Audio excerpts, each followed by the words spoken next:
মিয়ানমারের সীমান্তে চলমান সংঘর্ষে সীমান্তবর্তী এলাকার চরম আতঙ্ক বিরাজ করছে। এই বিষয়ে বিস্তারিত তথ্য নিয়ে যুক্ত হচ্ছেন সহকর্মী সুমন তানভীর। সুমন, আজকে সীমান্তের খবর আপনার কাছে জানতে চাই।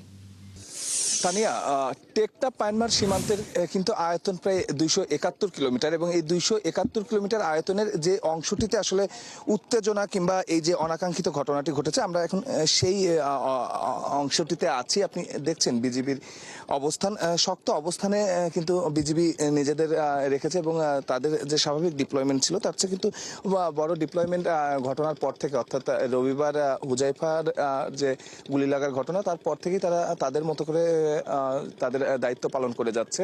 তবে এই যে জায়গাটি আমি দেখাচ্ছি, ঠিক এই জায়গাটি থেকেই কিন্তু আমরা যে হুজাইফার যে গুলিবিদ্ধ হওয়ার ঘটনা, আমরা জানি যে এই যে বিজেপির ক্যাম্প, এই ক্যাম্পের ঠিক ওই পাশ থেকেই কিন্তু সেই গুলি লাগার ঘটনাটি ঘটে। অর্থাৎ আরাকান আর্মি যারা আছে, স্থানীয়রা যেটি বলেন যে আরাকান আর্মির সদস্যরা এই যে বেড়িবাঁধটি আপনি দেখছেন, এই বেড়িবাঁধের ওপর পর্যন্ত কিন্তু তারা চলে এসেছিলেন এবং এখান থেকেই কিন্তু তারা এই ঘটনাটি ঘটায় এবং তার পর থেকেই কিন্তু এখানে একটি থমথমে অবস্থা কিন্তু বিরাজ করছে। আমরা যদি একটু আপনাকে ডিটেলস বলতে চাই যে আপনি যে বেড়িবাঁধটি দেখছেন, এই বেড়িবাঁধের ওপারেই আসলে মায়ানমারের, তারপরে 3-4টি প্রজেক্ট আছে আসলে মাছের প্রজেক্ট। সেই মাছের প্রজেক্টগুলো বাংলাদেশের সীমানায় অবস্থিত এবং এই বাংলাদেশের সীমানায় যে প্রজেক্টগুলো আছে, এই প্রজেক্টগুলো এখন রোহিঙ্গাদের যে বিচ্ছিন্নতাবাদী সংগঠনগুলো আছে, সেই সংগঠন কিন্তু এই প্রজেক্টগুলো আসলে পরিচালনা করছে। যে জিনিসটি কিন্তু আসলে আরাকান আর্মির যারা সদস্য আছে, যারা এখন রাখাইন নিয়ন্ত্রণ করছে, তারা কিন্তু নিতে পারছে না, যেটা নিয়ে আসলে মূলত সমস্যা। ধন্যবাদ সুমন তানভীর। আমরা ফিরবো নিশ্চয়ই সীমান্তের খবর জানবার জন্য।